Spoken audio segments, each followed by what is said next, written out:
नमस्कार। चलिए आज की सबसे अहम खबरों पर एक नजर डालते हैं और समझते हैं भारत और दुनिया में हो रही उन बड़ी हलचलों को जो वाकई हम सबके लिए मायने रखती हैं।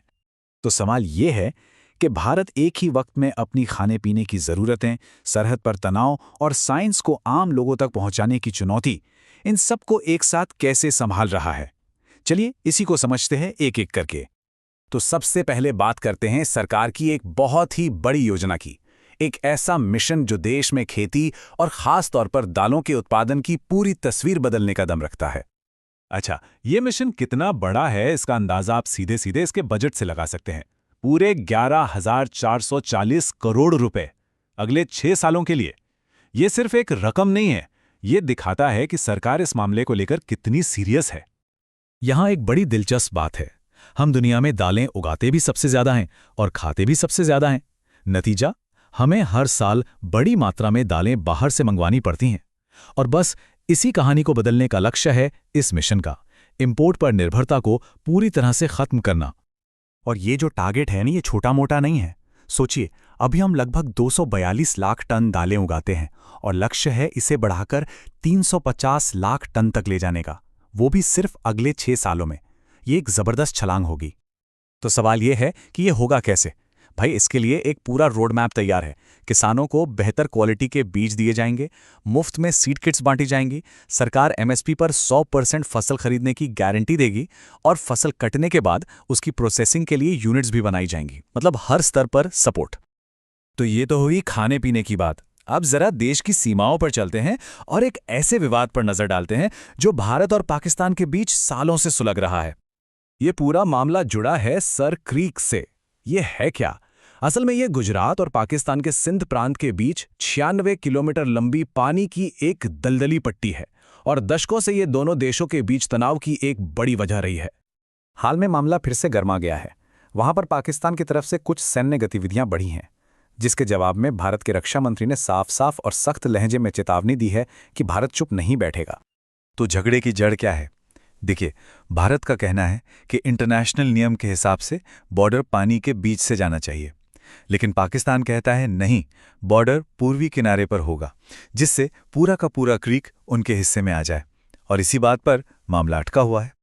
चलिए अब इस तनाव वाले माहौल से थोड़ा बाहर निकलते हैं और बात करते हैं कुछ कमाल की उपलब्धियों की, संस्कृति, कला और कुछ नए रिकॉर्ड्स की जो हाल ही में बने हैं।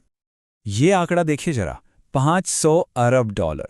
टेक की दुनिया के दिग्गज एलन मस्क इतिहास के पहले इंसान बन गए हैं जिनकी नेटवर्थ इस आंकड़े को पार कर गई है। ये सच में एक बहुत बड़ा मील का पत्थर है। और उधर क्रिकेट की दुनिया में भी एक नया कीर्तिमान बना है। अभिषेक शर्मा ने टी20 बैटिंग में 931 रेटिंग पॉइंट्स के साथ अब तक का सबसे ऊंचा स्कोर हासिल कर लिया है, जो अपने आप में एक नया रिकॉर्ड है। इस बीच चलिए आंध्र प्रदेश चलते हैं, जहां दशहरे के मौके पर एक बहुत ही अनोखा और कह सकते हैं जोशीला त्योहार मनाया जाता है। इसका नाम है बन्नी महोत्सव, जहां लोग एक रस्म के तौर पर छड़ियों से मॉक फाइट करते हैं। तो इस त्योहार के पीछे की कहानी भी बड़ी दिलचस्प है। कहते हैं कि बहुत पहले 2 राक्षसों ने यहां आतंक मचा रखा था। तब भगवान शिव ने उनका संहार किया और उसी दिव्य जीत की याद में आज भी ये मॉक फाइट होती है, जो बुराई पर अच्छाई की जीत का प्रतीक है। और अब एक श्रद्धांजलि ओडिशा के महान लोक कलाकार गोपीनाथ स्वाई को, जिन्होंने 107 साल की उम्र में इस दुनिया को अलविदा कह दिया।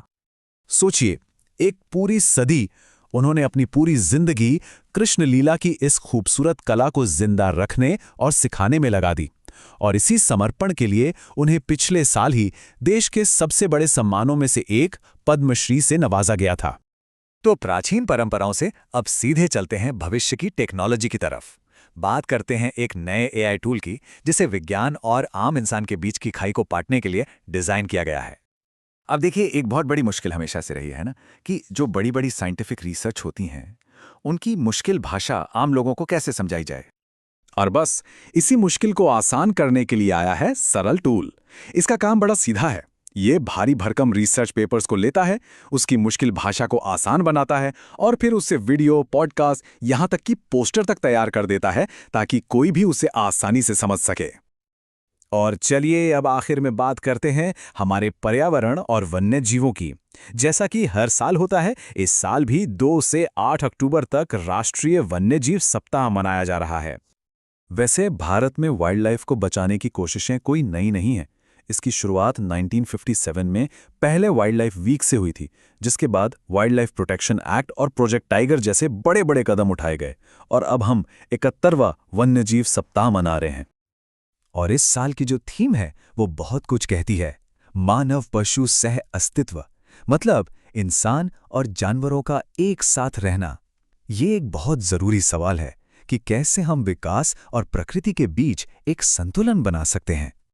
तो आज हमने दालों की आत्मनिर्भरता से लेकर सर क्रीक के तनाव तक और एआई की ताकत से लेकर वन्य जीवों के संरक्षण तक का सफर तय किया। ये सब अलग अलग मोर्चों पर हो रहे बड़े बदलाव हैं। अब सोचने वाली बात यह है कि इनमें से कौन सी कहानी हमारे आने वाले कल पर सबसे गहरा असर डालेगी।